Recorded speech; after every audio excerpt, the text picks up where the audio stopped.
저와 여러분들에게 주신 하나님의 말씀, 구약성경 여호수아서 9장 19절에서 21절 말씀까지입니다. 우리 함께 하나님의 말씀 봉독하십시다.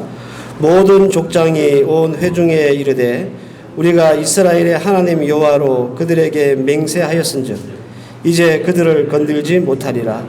우리가 그들에게 맹세한 맹약으로 말미암아 진노가 우리에게 임할 것이노니 이렇게 행하여 그들을 살리리라 하고 우리에게 이르되 그들을 살리라 하니 족장들이 그들에게 이른 대로 그들이 온 회중을 위하여 나무를 패며 물을 깃는 자가 되었더라.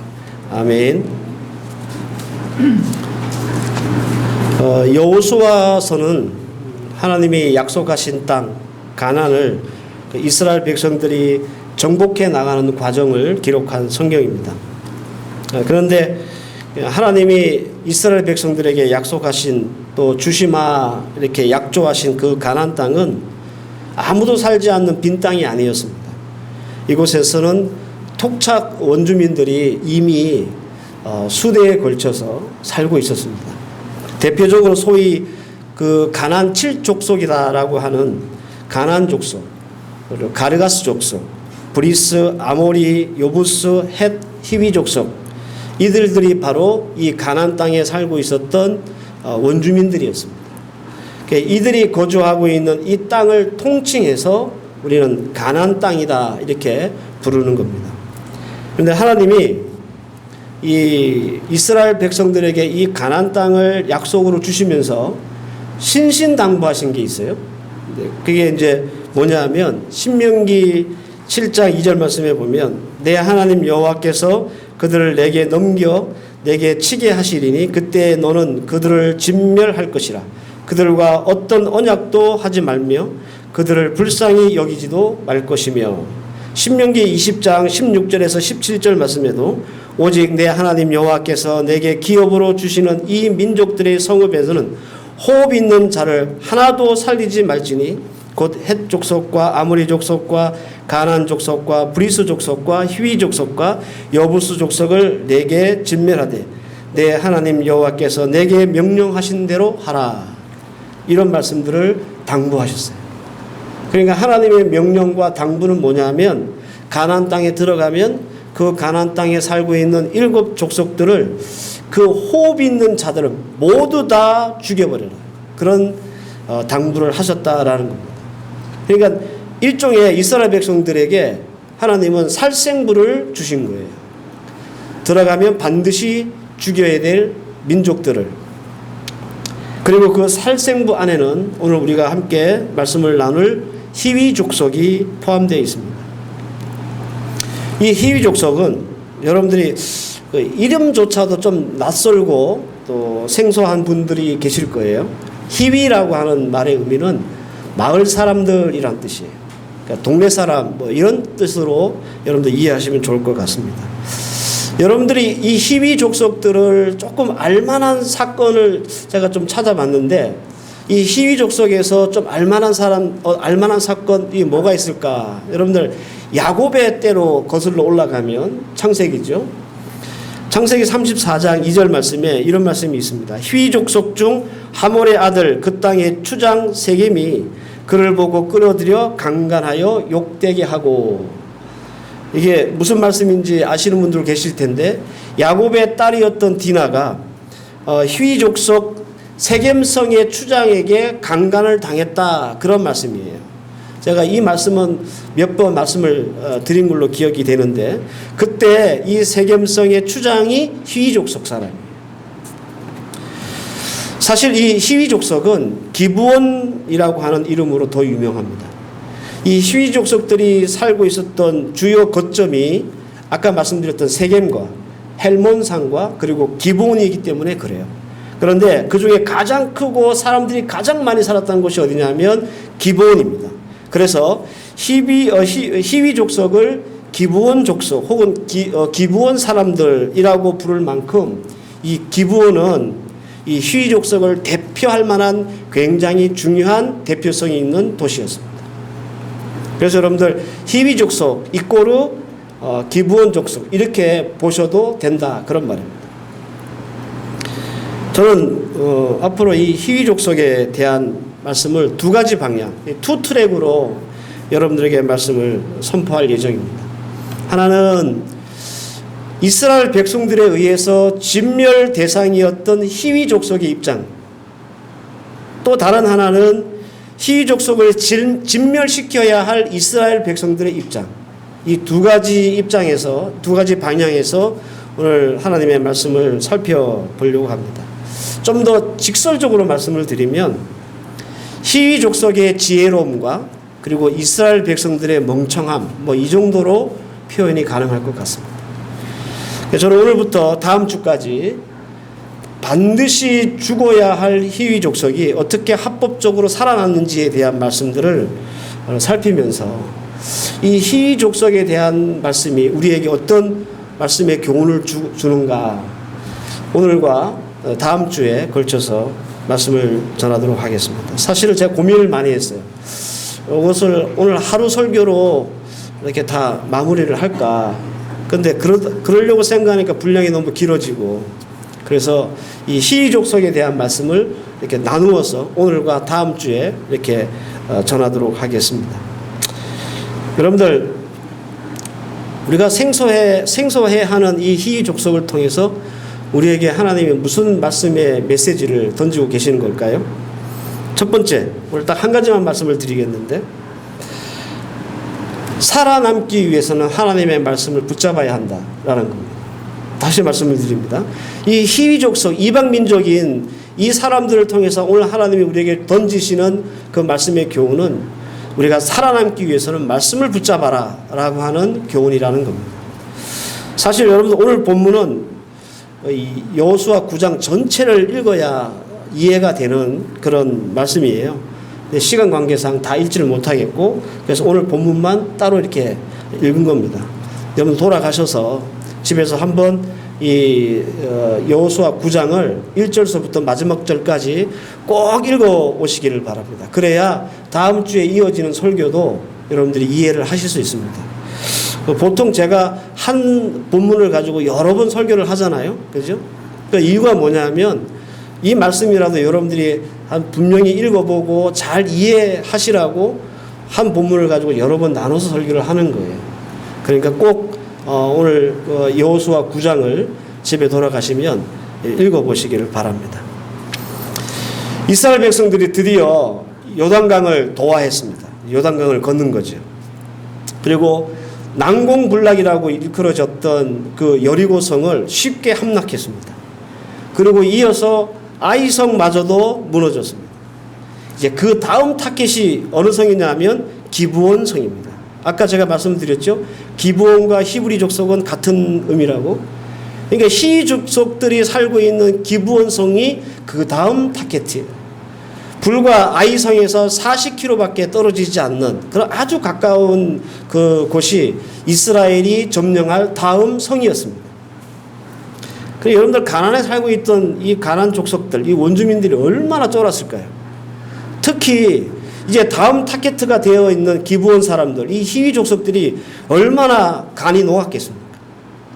그죠? 여리고성도 넘어지고 아이성도 넘어지고 이제 다음 타겟는 자신들인데 이 이스라엘 백성들이 그냥 정말 엄청난 파워를 가지고 밀고 오니까 얼마나 놀랐겠어요. 이스라엘 백성들의 움직임을 이 가나안 족속들은 예의주시하고 있었거든요. 많은 촛불을 수집하고, 그래서 이 일곱 족속들이 그래 여리고 성은 견디지 않을까? 이렇게 믿고 있었는데 그게 홀라당 넘어가 버린 거예요. 완전 멘붕에 빠진 거죠. 그래서 발등에 불이 떨어진 겁니다. 그래서 이 가나안 7족속들이 모여가지고 회의를 해서 내렸던 결론이 있습니다. 어떤 결론이냐면 우리 연합군을 만들어가지고 우리 이스라엘 백성들하고 싸우자라고 하는 결론에 다다릅니다. 9장 1절에서 2절 말씀을 보면 이 일 후에, 이 일이란 말은 아이성이 넘어지고 난 후에라는 말이에요. 요단 서쪽 산지와 평지와 레바논 앞에 대해 연안에 있는 헷족 사람과 아모리 사람과 가나안 사람과 브리스 사람과 휘 사람과 여부수 사람의 모든 왕들이 이 일을 듣고 모여 일심으로 여호수아와 이스라엘에 맞서 싸우려 하더라. 군사 동맹을 맺었다, 그런 말입니다. 야, 각계 민족의 힘으로는 이스라엘을 이길 수 없으니까 우리 뭉쳐가지고 이스라엘을 막아보자, 그런 계획을 세웠던 것입니다. 그런데 그 속에, 그 중에 있었던 히위 족속들은 다른 생각을 품었어요. 지금 당장 이스라엘의 다음 타겟트가 자기들 성, 기브온 성인데 서로 군사 동맹을 맺어서 이스라엘 백성과 맞서보자라고 하는 이 가나안 7족속의 연맹에서 가만히 생각해 보니까 이렇게 싸웠다가는 이스라엘 백성들이 질 것 같거든요. 뭐 남녀노소, 심지어는 이 나귀, 양 이런 거 있잖아요. 생명이 있는 모든 호흡하는 것들은 다 죽이고 나오는 지금 이스라엘 백성들 앞에서 이거 동맹을 맺었다고 해서 이길 것 같지 않았어요. 그래서 이렇게 싸워서 우리가 주워 터지는 것보다는 평화 조약을 맺는 게 좋겠다. 이런 마음을 히위 족속이 먹게 됩니다. 그래서 이 히위 족속, 즉 이 기브온 사람들은 이스라엘과 평화 조약을 맺기 위해서 계략을 꾸밉니다. 우리가 읽지는 않았지만 여호수아서 9장 3절에서 15절 말씀까지가 이들이 세웠던 계략이 들어있는 말씀이에요. 일단 이스라엘에게 보낼 사신을 선발하고 또 그들에게 다 헤어지고 찢어진 옷이나 신발이나 포도주 부대를 그들에게 준비시켜 줍니다. 그리고 바싹 말라서 곰팡이가 쓴 빵도 그들에게 줍니다. 그리고 그들을 이스라엘 진영으로 보냅니다. 그러면서 이렇게 얘기하는 거죠. 이스라엘 백성들 앞에서, 여호수아 앞에서 우리는 먼 나라에서 왔으니 우리와 평화 조약을 맺읍시다. 이렇게 이제 계략을 꾸미는 거예요. 원래는 얼마나 가까이 있다고요? 이스라엘 백성들과 불과 40km. 이틀이면 갈 수 있는 거리에 이 기브온 백성들이 있었는데 계략을 꾸며가지고 우리는 먼 데서 왔으니 우리와 평화 조약을 맺읍시다 라고 이제 이스라엘 백성들을 속이려고 하는 겁니다. 이스라엘 백성들 입장에서 수상한 점이 많잖아요. 그죠? 갑자기 뭐 거지 같은 사람들이 와가지고 우리는 먼 데서 왔는데 우리와 화평하자, 우리와 화친하자, 그러니까 약간 의심스러운 거예요. 그래서 물어봅니다. 7절 말씀인데요. 이스라엘 사람들이 히위 사람에게 이르되 너희가 우리 가운데 거주하는 듯 하니 우리가 어떻게 너희와 조약을 맺을 수 있으랴. 이스라엘 사람들도 머리가 있는데 쉽게 넘어가지 않았던 거죠. 야, 니네들 가만히 생각하니까 가나안에서 온 사람들 같은데? 아니야? 이렇게 따지고 물었던 거예요. 그런데 히위 족속들은 아주 한결같이 줄기차게 주장을 합니다. 9장 9절에서 10절 말씀. 그들이 여호수아에게 대답하되 종들은 당신의 하나님 여호와의 이름으로 말미암아 심히 먼 나라에서 왔사오니 이는 우리가 그의 소문과 그가 애굽에서 행한 모든 일을 들었으며 또 그가 요단 동쪽에 있는 아모리 사람의 두 왕들 곧 헤스본 왕 시온과 아스다롯에 있는 바사 왕 옥에게 행한 모든 일을 들었음이니이다. 이렇게 얘기를 합니다. 그러면서 그들은 얼마나 멀리서 왔는지 그것을 증명하는 차원에서 그들이 가져왔던 바싹 말라서 곰팡이가 썬 빵을, 그리고 그들이 입고 있는 찢어진 옷, 다 헤어진 신발, 이런 것들을 보이면서 우리가 이렇게 먼 곳에서 왔습니다. 원래 우리가 떠날 때는 이 빵이 따끈따끈했었는데 지금 바짝 말라가지고 곰팡이가 쓸 정도로 우리는 멀리서 왔습니다. 제발 믿어주십시오. 라고 이스라엘 백성들을 속이는 거예요. 완벽한 계략이었습니다. 결론적으로는 여호수아와 이스라엘 백성들이 이 기브온 사람들의 속임수에 홀딱 넘어가요. 이 헐리우드 액션에 홀딱 넘어갑니다. 그래서 평화조약의 도장을 꽝 찍는 일이 생깁니다. 그런데 여러분들 이게 들통이 날까요? 안 날까요? 들통이 나죠. 불과 4일 만에 들통이 납니다. 16절 말씀을 보시면 그들과 조약을 맺은 후 사흘이 지나서야 그들이 이웃에서 자기들 중에 거하는 자들임을 들었다라고 성경에 나옵니다. 그러니까 그들이 이스라엘 백성들을 속여서 평화조약의 도장을 꽝 찍고 사인을 하고 난 뒤에 4일 만에 그 사실이 들통이 나는 거예요. 이들이 멀리서 온 자들이 아니라 바로 코앞에 우리가 곧 함락시켜야 될 기드온 성에서 왔다는 사실을 그제서야 알게 되는 거죠. 뒤통수를 제대로 맞습니다. 그런데 들통이 나는데도요, 이스라엘 백성들은 이 희위 족속들을 어떻게 할 수가 없는 거예요. 오늘 읽었던 본문의 말씀이 바로 그 말씀입니다. 우리가 하나님 앞에서 하나님의 이름으로 이들과 맹약했는데, 맹세했는데 어떻게 우리가 그들을 건드리겠느냐? 하나님의 이름으로 맹세한 이상 그들을 건드릴 수가 없었던 거예요. 약은 오르고, 마음이 아프지만 그래도 그들을 건드릴 수가 없었던 이 이스라엘 백성들, 정말 원통하고 분통했을 겁니다. 야, 우리가 왜 이 꼬임에 속았을까? 자, 여러분들, 제가 오늘 그 9장에 나오는 내용의 일부들을 이렇게 쭉 설명을 해드린 거예요.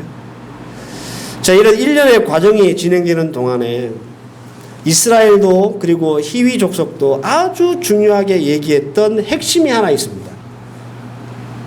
그게 뭘까요? 눈치채신 분 계십니까 혹시? 뭘 것 같아요? 희위 족속도 줄기차게 주장했고 이스라엘 백성들도 줄기차게 주장했던 게 있어요. 그게 뭐예요? 거리예요, 거리. 얼마나 멀리서 왔느냐. 그죠? 희위 족속들은 한결같이 우리는 먼 곳에서 왔다고 주장을 했고, 이스라엘 백성들은 희위 족속들에게 니네들 혹시 우리와 같은 이 가나안에 거주하는 자가 아니냐라고 의심했어요. 그러니까 이 두 사람들, 희위 사람들이나 이스라엘 사람들이 서로 어디에 관심이 있었느냐면 얼마나 먼 거리에서 왔는가, 혹은 얼마나 가까운 곳에서 왔는가, 거리에 집중했다는 거예요. 왜 그랬을까요? 이게 왜 중요할까요? 오늘 우리가 말씀을 이해하기 위해서 가장 중요한 키포인트입니다. 이게 거리. 이 핵심을 이해하려면 우리는 신명기 20장으로 넘어가야 돼. 신명기 20장 11절 말씀에 이런 말씀이 있습니다. 그 성읍이 만일 화평하기로 화답을 하고 너를 향하여 성문을 열거든 그 모든 주민들에게 내게 조공을 바치고 너를 섬기게 할 것이요. 그러니까 하나님이 앞서 제가 말씀드렸던 것처럼 가나안에 들어가면 싹 다 죽여라 이렇게 말씀도 하셨지만, 어떤 말씀도 하셨냐면 만약에 어떤 성읍이 너희들하고 평화하기를 원하고 그래서 성문을 열면 그들하고 평화 조약을 맺어도 좋다라고 하는 말씀을 하셨다는 거예요. 그런데 여기에는 조건이 있습니다. 그 조건이 뭐냐면 신명기 20장 15절에 내가 내게서 멀리 떠난 성읍들 곧 이 민족들에게 속하지 아니한 성읍들에게는 이와 같이 행하려니와. 다른 이방 민족하고 평화 조약을 맺을 수는 있는데 그 조건이 뭐냐면 가나안 땅에 살지 않는 먼 지역에 있는 사람들과는 평화 조약을 맺을 수 있다라는 말이에요. 하나님이 콕 집어가지고 7 족속들을 리스트로 주셨잖아요. 살생부. 요 민족들은 반드시 죽여라. 근데 그 민족들 말고 다른 민족들하고는 평화조약을 맺을 수 있다. 그런 뜻입니다. 제가 앞서서 여러분들 희위 족속이 살아남기 위해서 말씀을 붙잡았다라고 말씀을 드렸는데 바로 이게 포인트이기 때문에 제가 말씀을 드린 거예요. 여러분들 희위 족속은 선민이 아니에요. 하나님이 택하신 백성이 아니란 말이에요. 그들은 하나님을 믿는 사람도 아닙니다. 하나님이 죽이라고 그 명단에 들어있던 사람들이에요. 근데 여러분 어떻게 이 사람들이 이 신명기 20장 15절 말씀을 찾아냈을까? 신기하지 않습니까? 아마도 이 희위 족속 기브온 사람들 수뇌부들이 아마 고민했을 거예요. 힘으로 완력으로 한번 붙으려니까 지금 기세를 봐서는 도저히 싸움에서는 안 될 것 같고, 이 이스라엘 백성들은 한번 왔다가 가면 뭐 싹 다 싹쓸이를 해버리니까, 씨를 말려버리니까, 사람이고 짐승이고 호흡하는 건 다 죽여버리니까 괜히 맞붙었다가는 우리 희위 족속이 씨가 말라가지고 아예 종족이 끊어져 버리겠다 이렇게 생각한 거예요. 그럼 어떤 방법이 있을까? 싸우지 않고 우리 종족을 보존할 수 있는 방법이 뭘까? 고민했겠죠. 그래서 찾아내는 방법이 화친하는 거예요. 그런데 이 화친도 그냥 안 해줘요. 이스라엘 백성들은 가나안의 7족속하고는 화친을 못하도록 하나님이 딱 못을 박아놨어요. 그래서 이 히위 족속들은 아마 엄청난 첩보전을 벌이면서 이스라엘의 동태와 동향을 살피고 살아남을 수 있는 방법을 찾았을 거예요. 그런데 그런 정보와 첩보를 수집하고 찾아낸 방법이 뭐냐면 하나님의 말씀이었던 거예요. 어떻게 이 히위 족속들이 하나님의 말씀을 알았는지, 그런 말씀이 기록되어 있는 것을 알았는지 찾아냈는지 알 수는 없지만 분명한 것은 그들이 살아남기 위해서 하나님의 말씀을 부지런히 찾았다는 것은 확실합니다. 히위 족속은 하나님 말씀 중에 먼 곳에 있는 성읍과는 평화조약을 맺을 수 있다라고 하는 이 말씀을 알아낸 거예요. 아, 이 하나님의 말씀인 이 율법 안에는 이런 조항이 있구나. 그래서 그 부분을 집중적으로 물고 늘어지고 공략해서 끝내는 7 족속 중에 유일하게 여호수아의 손에서 살아난 족속이 되었습니다. 여호수아서 11장 19절 말씀에 기드온 주민 히위 족속 외에 이스라엘 자손과 화친한 성읍이 하나도 없고 이스라엘 자손이 싸워서 다 점령하였으니 이렇게 말합니다. 그러니까 이 히위 족속 외에는 이스라엘 7 족속 중에 살아난 족속이 하나도 없다는 거예요. 다 죽었다는 거예요. 그런데 이 히위 족속이 살아났던 이유는 다름이 아니라 하나님의 말씀을 붙잡고 늘어졌기 때문에. 그래서 그들이 한결같이 우리는 먼 데서 왔습니다. 우리의 꼴을 보십시오. 얼마나 멀리서 왔는지. 우리의 옷이 다 헤어지고 신발도 다 닳고 가져온 음식도 다 상하고 우리가 이렇게 멀리서 왔습니다. 이들이 난 멀리서 왔다고 주장했던 이유가 바로 여기에 있었던 거예요. 사랑하는 성도 여러분, 하나님도 모르고 말씀도 모르는 이방민족, 더군다나 하나님이 죽이라고 그 살생부 명단에 올라갔던 이 히위 족속이 하나님의 말씀 붙잡고 늘어지니까 산 거예요. 그죠? 네. 이건 무효, 이렇게 안 되는 거예요. 이스라엘 백성들이 속았다는 걸 알면서도 이게 무효가 안 되는 거예요. 왜? 하나님 앞에서 맹약했기 때문에. 오늘 그랬잖아요. 그래서 여호수아가 지시하는 겁니다. 아무도 그들에게 손대지 마라. 만약에 손을 댔다간 우리가 하나님 앞에서 했던 약속을 우리가 깼기 때문에 오히려 우리가 화를 입을 수 있다. 억울하고 분하고 속은 게 속상하지만 그래도 그들은 살려줘야 한다. 반대로 생각하면 히위 족속은 머리를 너무 잘 쓴 거죠. 아, 하나님의 말씀을 붙잡고 늘어지고 계속 이걸 주장해가지고 도장을 꽝 찍어 놓으니까 그들은 누구도 손댈 수 없는 사람들이 된 거예요. 살아났습니다. 여러분들, 말씀 붙잡으면 살고요, 놓으면 죽습니다. 이것이 오늘 우리에게 주시는 히위 족속을 통해서 주시는 첫 번째 말씀의 교훈입니다. 이스라엘과 붙어보겠다고 연합군을 결성해서 싸웠던 족속들 있잖아요. 다 죽었어요. 하지만 하나님 말씀 붙잡고 끝까지 물고 늘어졌던 이 히위 족속은 유일하게 살아났던 가나안의 족속 중에 한 족속이에요. 여러분들, 이렇게 하나님 안 믿고 하나님이 택한 백성도 아닌데 하나님 말씀 물고 늘어지니까 살아나잖아요. 하물며 사랑하는 주의 백성들이 하나님 말씀 붙잡고 늘어지는데 죽겠습니까? 우리가 망하겠습니까? 안 될 것 같습니까? 히위 족속도 살아나는데 왜 하나님이 사랑하는 주의 백성들이 하나님 말씀 붙잡고 늘어지는데 왜 안 살려주시겠어요? 왜 망하게 하시겠어요? 왜 안 되게 하시겠어요?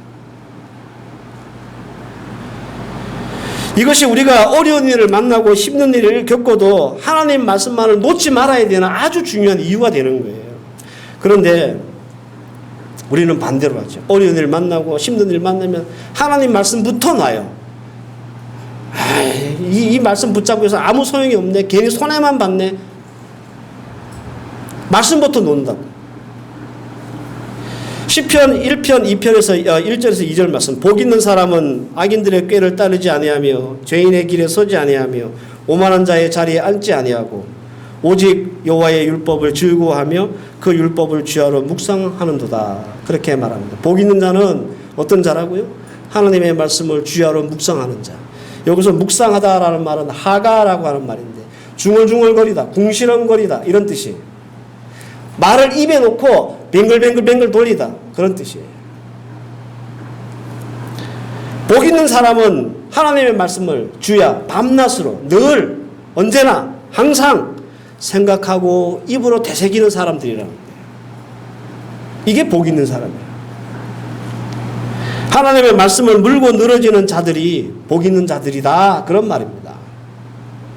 그래서 여러분들 제가 방법을 하나 가르쳐 드리면 혹시 여러분들에게 어떤 문제가 있고 어려움이 있고 뭐 이런 일이 있으면 하나님 말씀 딱 하나 붙잡고요. 그 말씀 붙잡고 기도하세요. 물고 늘어지셔야 하고 누구처럼? 희위족속처럼. 죽으나 깨나 우리는 먼 데서 온 거야. 이 말씀 하나만 붙잡고 그냥 이스라엘 백성들에게 그냥 강짜를 부리는 거죠. 우리는 먼 데서 왔어. 무조건 먼 데서 왔어. 왜? 이게 하나님의 말씀에 쓰여져 있기 때문에. 이렇게 물고 늘어지니까 살아나잖아요. 근데 우리는 이게 잘 안 돼. 이렇게 하나님의 말씀을 물고 늘어지는 자들에게 하나님은요, 복을 주세요. 철을 따라 열매를 맺게 하시고, 우리의 잎사귀가 마르지 않게 하시고, 우리가 하는 모든 일을 다 형통하게 하신다. 이게 시편 1편에 나오는 축복의 말씀이에요. 복 있는 자들이 받는 복이에요. 하나님의 말씀을 입으로 중얼거리는 자들, 하나님의 말씀을 끝까지 물고 늘어지는 자들, 이런 자들에게 하나님은 때를 따라 열매 맺게 하시고 잎사귀가 마르지 않게 하시고 하나님께서 우리가 하는 모든 일에 형통하게 이끄시는 복을 허락하시겠다. 시편에 딱 그렇게 말씀하고 있잖아요.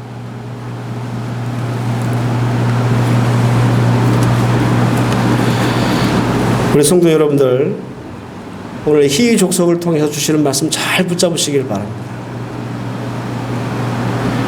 우리는 우리의 삶이 마음대로 안 되고 삐딱해지잖아요. 그러면 제일 먼저 말씀을 놔요. 제일 먼저 버리는 게 말씀이에요. 거추장스러운 거예요. 이 말씀 때문에 내가 원하고 계획한 대로 할 수가 없어서 이 말씀을 놓아버려요. 그러면 살 것 같으니까. 이 말씀만 없으면 내가 어떤 방법과 궁리를 해서 이 어려움을 모면할 수 있을 것 같아서 그 말씀을 놓아버리는 거예요. 살려고. 헌데 여러분들 살려고 놓는 그 말씀 때문에 우리가 죽는 거예요.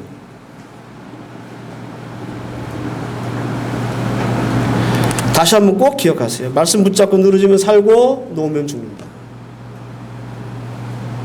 기도할 때 하나님 앞에서 이렇게 여러분들이 원하고 바라는 마음을 가지고 간절히 기도할 때도 말씀 붙잡고 기도하세요.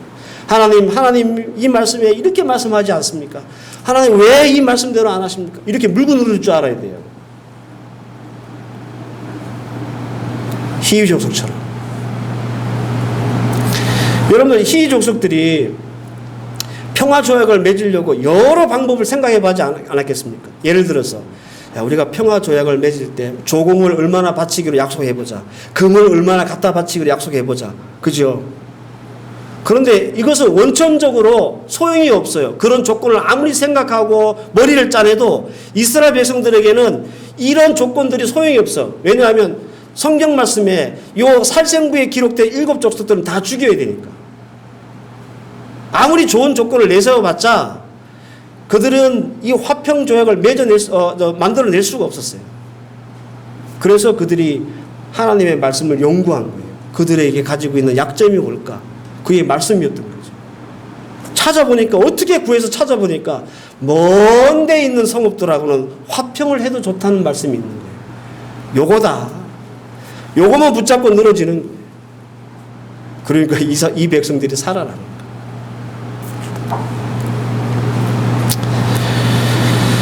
사랑하는 성도 여러분, 요즘은 말씀이 힘이 없는 시대가 된 것 같아요. 내가 생각하는 주장이나 내가 살았던 삶의 원리가 더 강하고 신념이 하나님의 말씀을 이렇게 무너뜨리게 하는 그런 시대에 살고 있는 것 같습니다. 그러나 여러분들, 희죽속도 말씀 때문에 살았다면 우리 예수 믿는 성도들, 하나님이 사랑하시고 구원하신 하나님의 백성들, 그 말씀 때문에 살리지 않겠습니까? 말씀 붙잡으시라고. 이 말씀을 붙잡고 늘어졌을 때 비로소 하나님은 때를 따라 돕는 은혜를 주시고 잎사귀가 마르지 않게 하시고 여러분들이 하고 있는 모든 일을 형통한 길로 인도하시는 하나님의 은혜와 복이 여러분들에게 주어지는 겁니다. 오늘 희족속에 대한 첫 번째 말씀 잘 기억하시고 이번 한 주간, 아니 여러분들 일평생에 어려운 일을 만날 때마다, 말씀을 놓고 싶을 때마다 오늘 들었던 이 희족속에 대한 말씀들을 꼭 기억하셨어요. 그 말씀 붙잡고 끝까지 견뎌서 하나님이 약속하시는 복을 누릴 수 있는 그런 여러분들 되시기를 주의 이름으로 축원합니다. 기도하십시다. 하나님, 희족속은 이방 민족이었고 가나안 족속에 속한 사람들이었고 하나님이 반드시 죽이라고 했던 사람들입니다. 그러나 그들은 이방인데도 불구하고 하나님을 믿지 않는데도 불구하고 하나님의 말씀을 붙잡고 늘어지니 그들은 살 수 있었습니다. 하물며 하나님이 택하신 구원받은 주의 백성들이 주의 말씀 붙잡고 몸부림쳤을 때 하나님 살리시지 않겠습니까? 우리를 형통한 길로 인도하시지 않겠습니까? 하나님께서 주신 이 말씀의 교훈 잘 붙잡고 무슨 때를 만나든지 하나님 말씀 꼭 붙잡아서 우리에게도 이런 살아나는 놀라운 역사 일어나게 하여 주시옵소서. 예수님의 이름으로 기도하옵나이다. 아멘.